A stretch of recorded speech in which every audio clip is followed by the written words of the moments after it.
Hello students, welcome to all of you. So students, आज हम यहाँ पर चैप्टर स्टार्ट करने जा रहे हैं, चैप्टर नंबर 2 सॉल्यूशन। सो बच्चों, ये चैप्टर जो है बहुत सिंपल चैप्टर है, बहुत आसान चैप्टर है और हम बेसिकली इसी से ही स्टार्ट करते हैं क्लास 12 का कोर्स। देखो, चैप्टर जो है सॉल्यूशन, इसका नाम है, चैप्टर 2 है आपके सिलेबस में। अगर आप इसको बहुत ध्यान से समझेंगे तो ये बहुत आसान आपको लगने वाला है। और दूसरी बात, ये एक स्कोरिंग चैप्टर भी है।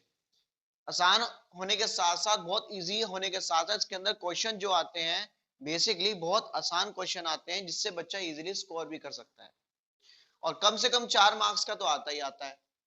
तो इसलिए आप लोग इसको बहुत ध्यान से सुने। बहुत बेसिक से स्टार्ट करेंगे हम इस चैप्टर को, ठीक है? तो चलिए स्टार्ट करते हैं। सो बच्चों, यहां पर सबसे पहले अगर हम बात करें सॉल्यूशन की, तो सॉल्यूशन को स्टार्ट करने से पहले यहां पर एक चीज हमको समझनी पड़ेगी, mixture. What is mixture? Mixture क्या होता है? देखो, क्लास 9th में आप लोगों ने मिक्सचर के बारे में पढ़ा है। मिक्सचर क्या होता है आपको पता ही है। जब भी हम दो या दो से ज्यादा नॉन रिएक्टिंग सब्सटेंस को मिक्स करते हैं, तो उसके बाद जो मिक्स करने के बाद जो हमारे पास कॉम्पोजिशन बनता है, उस कॉम्पोजिशन को हम क्या कह देते हैं? मिक्सचर। तो basically what is mixture?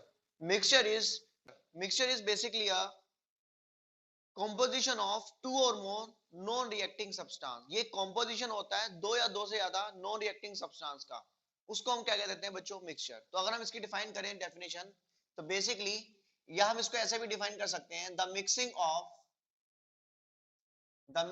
Of to और मोर components,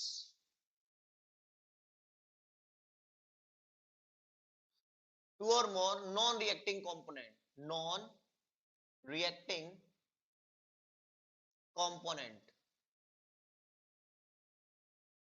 is known as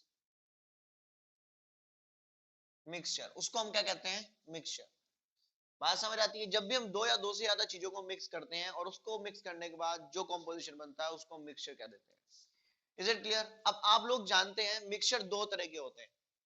आप लोग जानते हैं, क्लास 9th में आप ऑलरेडी पढ़ के आ चुके हैं, mixture is two types. Mixture is of two types, homogeneous mixture, homogeneous mixture and heterogeneous mixture.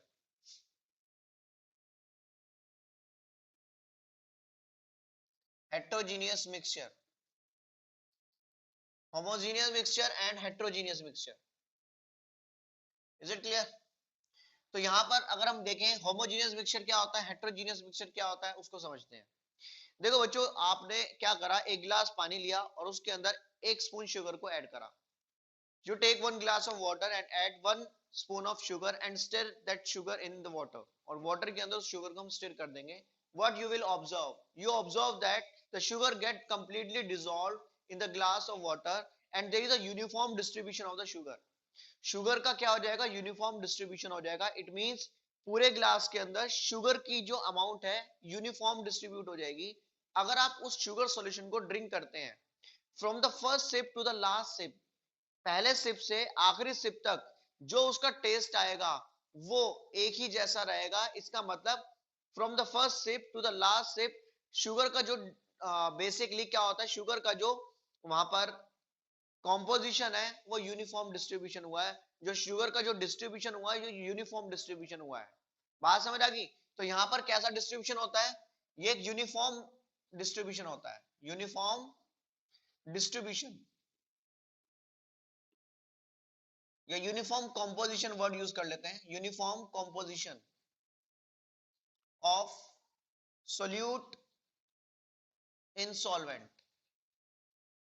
Solvent के अंदर सोल्यूट का यूनिफॉर्म क्या होता है? बेसिकली कॉम्पोजिशन होता है। वहीं अगर हम बात करें हेट्रोजीनियस के अंदर, मैंने क्या करा, एक गिलास ऑफ वाटर लिया और उसके अंदर सैंड डाल दी। मैंने एक गिलास ऑफ वाटर लिया और उसके अंदर मैंने क्या ऐड करा? सैंड ऐड कर दी और उसको मिक्स कर दी। पहले तो लगेगा कि सैंड मिक्स हो गई, बट बाद में क्या होगा, सैंड सारी की सारी नीचे सेटल डाउन हो जाएगी, कुछ पार्टिकल जो है सैंड के पानी के अंदर घूमते रहेंगे। तो बेसिकली वहां पर यूनिफॉर्म डिस्ट्रीब्यूशन नहीं हुआ, ज्यादातर सैंड सारी की सारी नीचे बैठ गई, कुछ पार्टिकल जो है वाटर के अंदर घूमते रहेंगे। तो वहां पर कैसा हुआ, नॉन यूनिफॉर्म डिस्ट्रीब्यूशन या कह लो कि नॉन यूनिफॉर्म कॉम्पोजिशन है, वहां पर नॉन यूनिफॉर्म कॉम्पोजिशन है। बात समझ आती है, वहां पर नॉन यूनिफॉर्म कॉम्पोजिशन है, आप इसको डिस्ट्रीब्यूशन भी कह सकते हो, कॉम्पोजिशन भी, क्योंकि वहां पर जो सैंड का डिस्ट्रीब्यूशन है नॉन यूनिफॉर्म है, वहां पर जो कॉम्पोजिशन है नॉन यूनिफॉर्म कॉम्पोजिशन है। बात समझ आती है। तो बेसिकली होमोजीनियस मिक्सचर कैसा होता है, यूनिफॉर्म होता है, और हेट्रोजीनियस मिक्सचर कैसा होता है, नॉन यूनिफॉर्म होता है।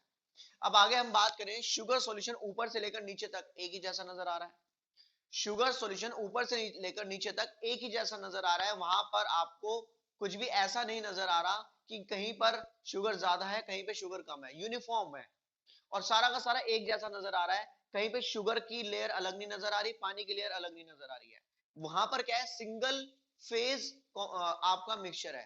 कैसा मिक्सचर है वहां पर, वो सिंगल फेज मिक्सचर है, समझ आ गई, सिंगल फेज है वहां पर, वो सॉल्यूशन कैसा कहलाएगा, सिंगल फेज, सिंगल फेज।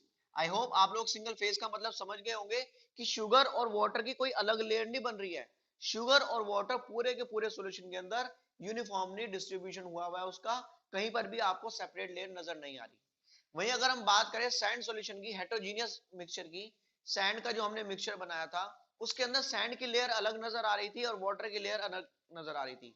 तो जितने भी हेटेरोजेनियस मिक्सचर होते हैं उसके अंदर अलग अलग फेज नजर आते हैं, मतलब कि वहां पर कैसा होता है, डिस्टिंक्ट फेज होता है,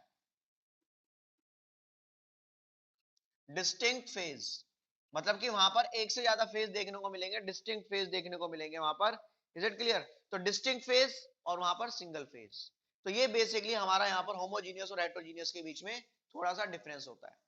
अब आप लोग टिंडल इफेक्ट भी जानते होंगे, टिंडल इफेक्ट आप लोगों को पता है, जब भी हम किसी सॉल्यूशन में से लाइट को पास करेंगे, मैं आपको चलो एक एग्जांपल से समझा ही देता हूं। ये हमारे पास एक कंटेनर है, इसके अंदर मैंने क्या करा, एक होमोजीनियस मिक्सचर ले लिया, क्या ले लिया, होमोजीनियस मिक्सचर। इस होमोजीनियस मिक्सचर में से मैं लाइट को पास कराऊंगा, ये टॉर्च है, एक सोर्स ऑफ लाइट है, तो यहां से लाइट जाएगी और लाइट यहां से जाएगी और यहां से निकलेगी, इधर से जाती हुई नजर आएगी, इधर से निकलती हुई नजर आएगी। तो बेसिकली यहाँ पर लाइट इधर से जा रही है, उधर से लाइट निकल रही है, तो यहाँ पर होगा क्या, यहाँ पर लाइट जाती हुई नजर आ रही है और उधर से निकलती हुई नजर आ रही है। होमोजीनियस मिक्सचर के अंदर यहाँ पर इस कंटेनर के अंदर कोई भी लाइट नजर नहीं आएगी, ब्लैक नजर आएगा। क्यों, क्योंकि शुगर सॉल्यूशन जो यहाँ पर है, होमोजीनियस मिक्सचर जो है, शुगर सॉल्यूशन क्या है, होमोजीनियस मिक्सचर है, तो यहाँ पर जो होमोजीनियस मिक्सचर है उसके पार्टिकल इतने ज्यादा छोटे होते हैं कि वो लाइट को स्कैटर नहीं करते। मैं एक बार दोबारा बता रहा हूँ, मेरे पास एक बीकर है, उस बीकर के अंदर मैंने वाटर लिया और इस बीकर को मैंने एक डार्क रूम में रख दिया जहां पे अंधेरा है, और वहां पर मैंने एक सोर्स ऑफ लाइट से लाइट को यहाँ पर भेजा। तो मैंने क्या ऑब्जर्व करा, इधर से लाइट जाती हुई नजर आ रही है उसकी बीम, और इधर से निकलती हुई नजर आ रही है। इस सॉल्यूशन के अंदर हमको कुछ नहीं नजर आएगा, इस सॉल्यूशन के अंदर हमको कुछ नहीं नजर आएगा, ब्लैक नजर आएगा। कारण कारण ये है कि यहाँ पर जो लाइट है वो स्कैटर नहीं हो पा रही, क्योंकि उसके पार्टिकल जो है शुगर सॉल्यूशन के बहुत छोटे हैं, वो स्कैटर नहीं हो रहे। आगे हम बात करते हैं, अब मैं यहाँ पर दूसरा ले लेता हूँ, हेट्रोजीनियस मिक्सचर। हेट्रोजीनियस मिक्सचर ले लिया मैंने यहाँ पर। अब इसमें से मैं टॉर्च लेता हूँ, उसमें से लाइट को पास कराता हूँ, लाइट पास कराई, यहाँ पर बेसिकली लाइट जाती हुई नजर आ रही है, उधर से निकलती हुई नजर आ रही है। साथ ही साथ यहाँ पर सॉल्यूशन के अंदर भी हमको लाइट नजर आएगी, समझ आ गई, इधर से बीम ऑफ लाइट जाती हुई नजर आ रही है, उधर से निकलती हुई नजर आ रही है। साथ ही साथ ये सॉल्यूशन भी इल्यूमिनेट हो जाएगा, यहाँ पर भी लाइट नजर आएगी।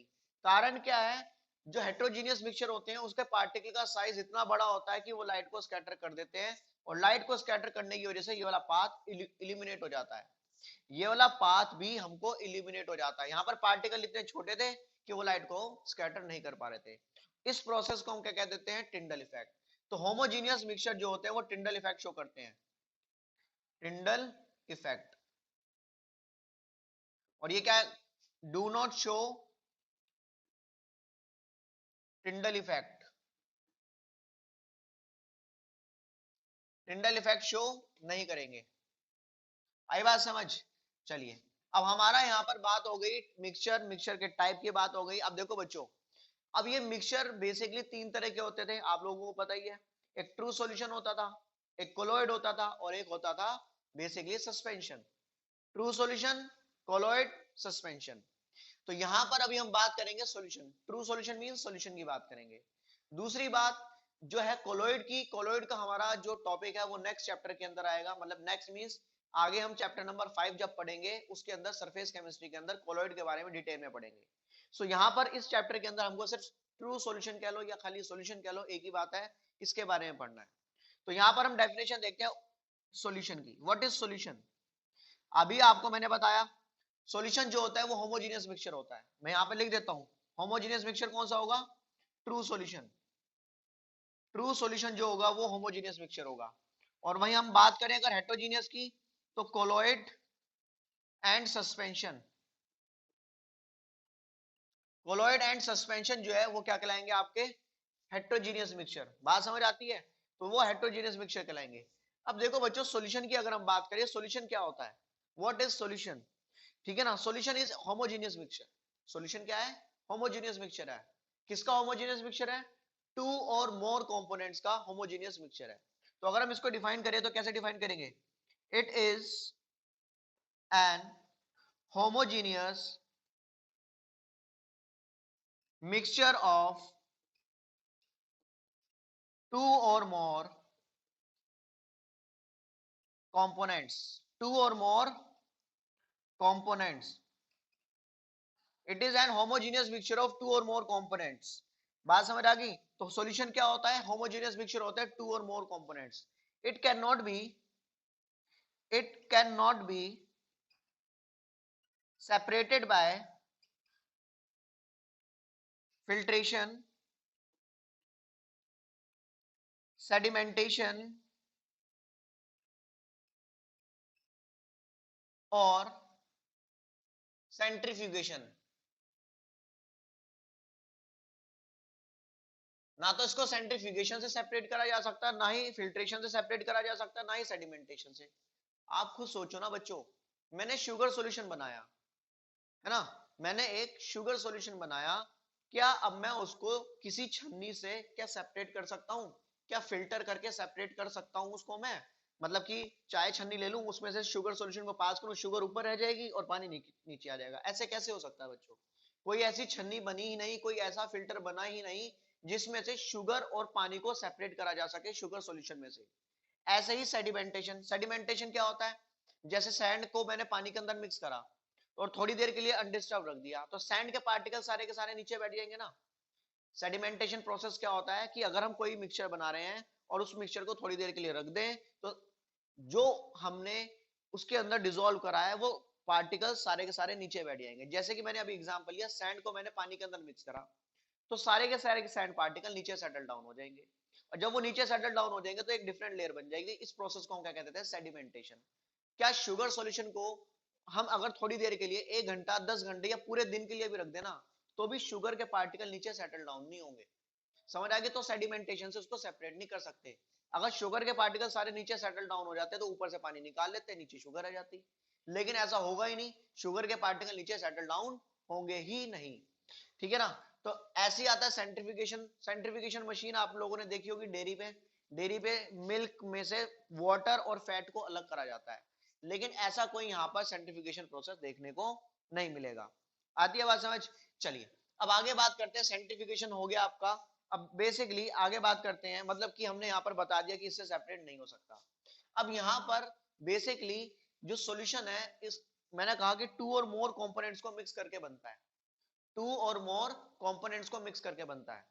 If there solution having two component, अगर सॉल्यूशन के अंदर दो कंपोनेंट है, then it is called binary solution. उस सॉल्यूशन को हम क्या कहेंगे? Binary solution. If solution having three components, then it is called ternary solution. उसको हम क्या कहेंगे? Ternary solution. If the solution having four components, then it is called quaternary solution. उसको हम क्या कहेंगे? Quaternary solution. Binary, ternary, quaternary. तो तीन तरह के यहां पर सॉल्यूशन देखने को मिलते हैं। बाइनरी सॉल्यूशन देखने को मिलता है, टर्नरी सॉल्यूशन देखने को मिलता है और क्वाटरनरी सॉल्यूशन देखने को मिलता है। तो यहां पर हमको जो पढ़ना है सिर्फ और सिर्फ बाइनरी सॉल्यूशन के बारे में पढ़ना है। और बाइनरी सॉल्यूशन मींस दो कंपोनेंट को मिक्स करके बनाया। जैसे शुगर को वाटर के अंदर मिक्स कर दिया तो टर्नरी सॉल्यूशन बन गया। आई बात समझ? शुगर को वाटर के अंदर मिक्स करा तो ternary solution, sorry quarter binary solution बना। कौन सा सॉल्यूशन बना? बाइनरी। तो यहां पर बेसिकली बाइनरी सॉल्यूशन के अंदर दो कंपोनेंट होते हैं, एक होता है सोल्यूट, एक होता है सॉल्वेंट, सोल्यूट एंड सॉल्वेंट। ये आप लोगों ने ऑलरेडी क्लास 9 में सीखा हुआ है कि बाइनरी सॉल्यूशन के अंदर, सॉरी, बाइनरी सॉल्यूशन के अंदर दो कंपोनेंट होते हैं, सोल्यूट एंड सॉल्वेंट। सोल्यूट किसे कहते हैं, सॉल्वेंट किसे कहते हैं, ये आप लोग क्लास 9 में पढ़ के आ चुके हैं। फिर भी मैं आपको यहां पर बता रहा हूं what is solute and what is solvent. देखो, सोल्यूट कौन होता है, which is in less quantity, जो लेस क्वांटिटी में होगा उसको हम क्या कहेंगे, सोल्यूट। और जो लार्ज क्वांटिटी में होगा,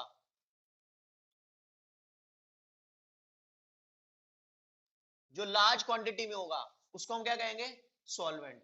तो पानी अगर हमारा लार्ज अमाउंट में है और शुगर हमारा कम अमाउंट में है तो sugar is solute and water is solvent. तो ये तो सबसे आसान मेथड है जिससे हम सोल्यूट और सॉल्वेंट के बारे में बताते हैं। बाकी मैं दो मेथड और बताऊंगा जिससे हम सोल्यूट और सॉल्वेंट के बारे में बताते हैं, लेकिन आप अपनी लैंग्वेज में लिखें, ठीक है ना, हिंदी में लिख ले चाहे आप उसमें। चलिए, एक तो हमने कहा कि जो कम अमाउंट में होगा वो सोल्यूट, जो ज्यादा अमाउंट में होगा वो सॉल्वेंट।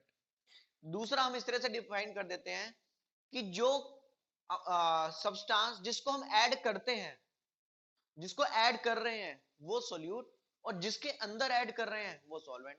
शुगर को ऐड कर रहे हैं तो शुगर सोल्यूट, शुगर को वाटर के अंदर ऐड कर रहे हैं तो water is solvent. Is it clear? तो बेसिकली जिसको ऐड करेंगे दैट इज सोल्यूट, जिसके अंदर ऐड करेंगे that is solvent. Is it clear? चलिए, अब हम आगे बात करते हैं सोल्यूट और सॉल्वेंट को और कैसे डिफाइन कर सकते हैं। आप खुद सोचो, सोल्यूट क्या है, उसका फेज कैसा है सोल्यूट का, मतलब कि यहां पर सोल्यूट कह रहा हूं, शुगर सॉल्यूशन हमने बनाया तो वहां पर सोल्यूट कौन है, शुगर। अभी हमने जो डिफाइन करा कि किसको ऐड कर रहे हैं, शुगर को ऐड कर रहे हैं, किसके अंदर ऐड कर रहे हैं, पानी के अंदर ऐड कर रहे हैं, तो पानी सॉल्वेंट हो गया, शुगर सोल्यूट हो गया। ये अलग तरीका हो गया, दो तरीके मैंने आपको बता दिया। अब तीसरे तरीके की तरफ चलते हैं। तीसरे तरीके से कैसे हम बताते हैं कौन सा सोल्यूट है कौन सा सॉल्वेंट है। देखो बच्चों, हुआ क्या है, यहां पर मैंने कहा कि शुगर को मैंने वाटर के अंदर ऐड करा। शुगर की फिजिकल स्टेट क्या है, सॉलिड। शुगर की फिजिकल स्टेट क्या है, सॉलिड। और वाटर की फिजिकल स्टेट क्या है, लिक्विड। अब जब दोनों को मिक्स करा गया, तो शुगर और वाटर को जब मिक्स करा गया तो वहां पर बेसिकली सॉल्यूशन बन गया। सॉल्यूशन की जो फिजिकल स्टेट है वो कैसी है, लिक्विड। शुगर की फिजिकल स्टेट सॉलिड, वाटर की फिजिकल स्टेट लिक्विड, जो सॉल्यूशन बन रहा है उसकी फिजिकल स्टेट लिक्विड। तो सॉल्यूशन की फिजिकल स्टेट किससे मैच कर रही है, वाटर से। तो जिस कंपोनेंट के साथ, शुगर सॉल्यूशन के अंदर दो कंपोनेंट है, एक शुगर एक वाटर, तो बेसिकली सॉल्यूशन की जिस कंपोनेंट के साथ फिजिकल स्टेट मैच करती है उस कंपोनेंट को हम क्या कह देते हैं, सॉल्वेंट। तो यहां पर वाटर की फिजिकल स्टेट लिक्विड है, सॉल्यूशन की फिजिकल स्टेट लिक्विड है, तो that's why water is solvent, और दूसरा बचा हुआ जो है वो शुगर है, वो सोल्यूट हो जाएगा। Is it clear? तो बेसिकली जिसको हम कहते हैं, जिसका फिजिकल स्टेट सॉल्यूशन की फिजिकल स्टेट से मैच करेगा that component is called solvent, और जिसका मैच नहीं करेगा that component is called solute. तो यहां पर हमने सोल्यूट और सॉल्वेंट को हमने एक्सप्लेन कर दिया। अब हम यहां पर बात करते हैं बेसिकली, इसके अंदर अब हमको बात करनी है टाइप ऑफ सॉल्यूशन की। आप इसको देखिए, फिर आगे हम बात करेंगे यहां पर टाइप ऑफ सॉल्यूशन। तो चलिए बच्चों, अब हम यहां पर बात करेंगे टाइप ऑफ सॉल्यूशन की। तो चलिए देखते हैं, बेसिकली यहां पर हमको टाइप ऑफ सॉल्यूशन की बात करनी है। अब यहां पर जो टाइप्स ऑफ सॉल्यूशन की बात करेंगे, it is on the basis of physical state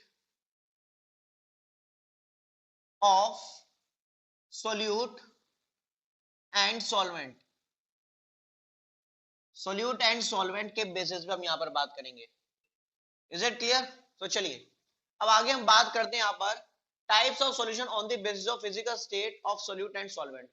तो बेसिकली बच्चों यहां पर हम तीन टाइप के सॉल्यूशन देखेंगे, और अभी मैंने आपको बताया सोल्यूट और सॉल्वेंट को कैसे डिफाइन करते हैं। उसके अंदर मैंने एक थर्ड मेथड जो आपको बताया कि जिस कंपोनेंट के साथ सॉल्यूशन का फेज मैच करेगा वो कंपोनेंट आपका सॉल्वेंट कहलाता है, वो कंपोनेंट आपका सॉल्यूशन कहलाता है। तो यहां पर बेसिकली उसी के बेसिस पे हम यहां पर क्या करेंगे, टाइप्स ऑफ सॉल्यूशन देखेंगे। तो यहां पर एक टेबल बनाता हूं मैं, यहां पर लिखते हैं हम सॉल्यूशन। इस सॉल्यूशन के अंदर बेसिकली सोल्यूट क्या होगा और सॉल्वेंट क्या होगा, और इसको देखते हुए हम यहां पर उसका एक एग्जाम्पल भी देखेंगे। तो चलिए देखते हैं। तो सबसे पहले यहां पर हम बात करते हैं सॉल्यूशन। देखो बच्चों, मैंने कहा सॉलिड सॉल्यूशन। सॉलिड सॉल्यूशन, तीन तरह के सॉल्यूशन होते हैं। चलो मैं आपको पहले बता देता हूं, तीन तरह के सॉल्यूशन होते हैं: solid solution, liquid solution and gaseous solution. Solid, liquid and gaseous solution, तीन तरह के सॉल्यूशन होते हैं। सॉलिड सॉल्यूशन का मींस कि सॉल्यूशन जो बना है वो सॉलिड है। लिक्विड सॉल्यूशन मींस कि सॉल्यूशन बना है वो लिक्विड है। और गैसियस सॉल्यूशन मींस जो सॉल्यूशन बना है वो गैसियस फेज में है। सॉलिड सॉल्यूशन बना है तो इसका मतलब जो सॉल्यूशन बना है उसके अंदर जो सॉल्वेंट है वो भी सॉलिड है। बात समझ आती है? और जो लिक्विड सॉल्यूशन है, उस लिक्विड सॉल्यूशन के अंदर जो सॉल्वेंट है वो भी लिक्विड है। और जो गैसियस सॉल्यूशन है उसके अंदर जो सॉल्वेंट है वो गैसियस है। मैंने अभी आपको बताया कि सॉल्यूशन, हम जब सॉल्यूट और सॉल्वेंट को बताते हैं तो बेसिकली जिस कंपोनेंट के साथ सॉल्यूशन की फिजिकल स्टेट मैच करती है, जैसे मैंने शुगर सॉल्यूशन की बात करी थी। शुगर सॉल्यूशन के अंदर शुगर सॉलिड था, वाटर सॉल्वेंट था, सॉरी वाटर लिक्विड था, और जब हमने मिक्स कर दिया, मिक्स करने के बाद जो सॉल्यूशन बना वो भी लिक्विड था। तो जब सॉल्यूशन लिक्विड है तो यहां पर इसकी फिजिकल स्टेट वाटर की फिजिकल स्टेट के साथ मैच कर रही है, so water is solvent. Water भी लिक्विड, सॉल्यूशन भी liquid, so that's why water is solvent. तो इसका मतलब ये होता है कि अगर आपको टाइप ऑफ सॉल्यूशन पता है तो उससे आप सॉल्वेंट की फिजिकल स्टेट का पता लगा सकते हैं। मैंने कहा सॉलिड सॉल्यूशन। सॉलिड सॉल्यूशन का मींस कि हमारा यहां पर जो बेसिकली क्या कहते हैं सॉल्वेंट है वो सॉलिड है। मैंने कहा लिक्विड सॉल्यूशन, तो यहां पर सॉल्वेंट जो है वो लिक्विड है। मैंने कहा गैसियस सॉल्यूशन, तो यहां पर मैं जो सॉल्वेंट होगा वो गैस होगा। तो देखिए यहां पर सबसे पहले हम बात करेंगे सॉलिड सॉल्यूशन की। सॉलिड सॉल्यूशन, तो बच्चों यहां पर तीन तरह के आपको सॉल्यूशन देखने को मिलेंगे: solid solution, liquid solution and gaseous solution. मैं आपको ऑलरेडी पहले भी बता चुका हूं बच्चों, सॉलिड सॉल्यूशन का मतलब क्या है। यहां पर जो सॉल्यूशन है वो सॉलिड फॉर्म में है। इसका मतलब यहाँ पे जो सॉल्वेंट होगा वो भी सॉलिड होगा, क्योंकि मैंने सॉल्यूट और सॉल्वेंट के बारे में आपको पहले बता चुका हूं।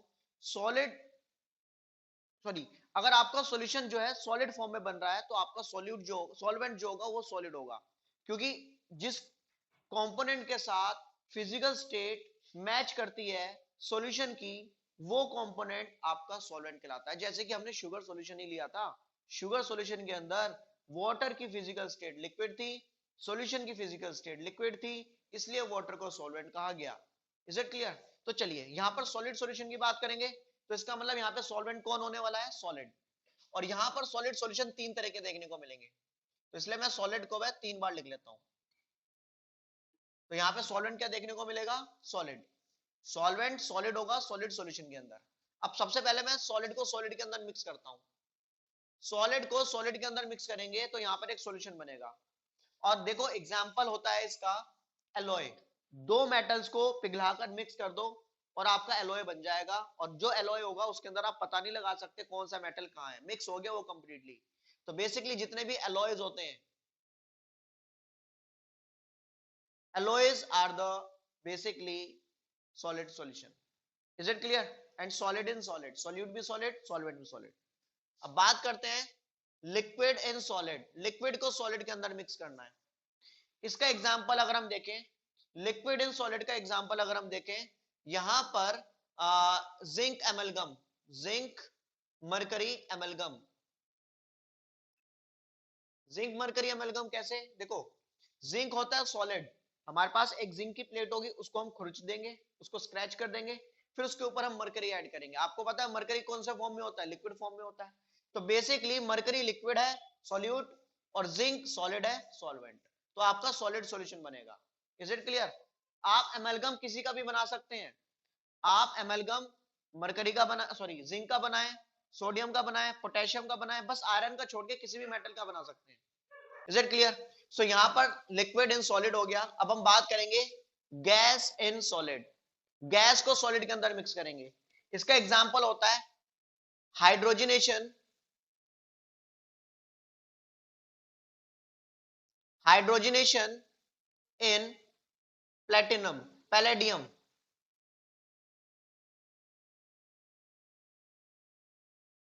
Palladium, palladium. बात समझ आती है? आप लोग याद करो, कैटालिटिक हाइड्रोजनेशन हम लोगों ने करा है। कैटालिटिक हाइड्रोजनेशन में जैसे कि ये हमारे पास एल्कीन है, इस एल्कीन के ऊपर हम क्या ऐड करते थे, H2, किसकी प्रेजेंस में, निकेल की प्रेजेंस में, प्लेटिनम की प्रेजेंस में, पैलेडियम की प्रेजेंस में। क्लास 11 में हमने करा है ना। तो बेसिकली यहां पर मैंने पैलेडियम ले लिया, H2 को ऐड करेंगे और एल्कीन को ऐड करेंगे किसके साथ, इस कैटलिस्ट के साथ। कैटलिस्ट सॉलिड है, कैटलिस्ट सॉलिड है। अब इस सॉलिड के ऊपर ये गैस जाकर चिपक जाएंगी, मतलब कि उसके ऊपर जाकर, ये पैलेडियम है, पैलेडियम के ऊपर जाकर बेसिकली H2 और CH2 जाकर चिपक जाएंगी और एक दूसरे के साथ रिएक्ट करेंगी और जाकर ये क्या बना लेंगे, CH3 एल्केन बना लेंगे। बात समझ आती है? तो यहां पर गैस इन सॉलिड, यहां पर सॉल्यूशन बन जाएगा ड्यूरिंग, इसको हम क्या कहते हैं, कैटालिटिक रिडक्शन। अगर आपको याद हो, इसको हम क्या कहते थे, catalytic reduction. Is it clear? तो ये एग्जांपल लर्न करने हैं बच्चों आप लोगों को, एग्जाम में डायरेक्ट पूछ लेते हैं एक एक मार्क्स में। चलिए सेकंड सॉल्यूशन की तरफ चलते हैं, लिक्विड सॉल्यूशन। लिक्विड सॉल्यूशन, देखो लिक्विड सॉल्यूशन क्या होता है, ऑब्वियस सी बात है, इसके अंदर सॉल्वेंट कौन होगा, लिक्विड होगा।